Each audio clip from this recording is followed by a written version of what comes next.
Calypso Joel here. As you know, yesterday I had one of the best horses I ever owned passed away after I'd had him 20 years. And I wrote this for him. Gus. I got Gus from a horse trader in 2005. He'd aged 10 years but already had 3 brands upon his hide.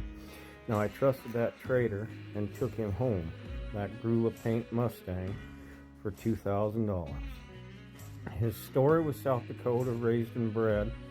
Too slow for the roping box, he was sold to a young woman, just learning the team rope. The details are sketchy, but next he was a 4-H horse. His gait and manners didn't hold out long. Soon I learned my lesson, riding old Gus.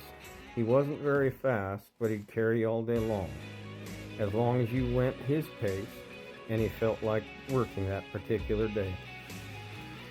If you upset him and he bogged his head, you better hold on tight. Those draft horse bones would hit so hard, it'd jar the fillings from your teeth. Now if he felt you unbalanced, he could sense the daylight in your seat. That's when he'd sunfish, and every great cowboy was thrown right over his left shoulder. One time I rode him out in the corral. Each jump was painful, but I held my seat well. Up the hill to the pasture gate we went, swung off, and my chinks hit my ankles. He broke the buckle clean through. That was enough for that day. I headed back to the barn. Now as he aged and you minded, oh, he'd work. Drug calves to the fire all day at over 100 degrees. All the other ropers used 2 horses. Gus, he loped home to get a bite to eat. Then he'd teach my kids how to cowboy, Jimmy and Kaylin. They loved old Gus dearly. He was our family after all. When Kaylin first went to ride him, she jumped him out of the trailer. Hadn't tightened her cinch enough, and when she got on, he went to bucking. Now I got her off, fixed the saddle, offered to trade her horses.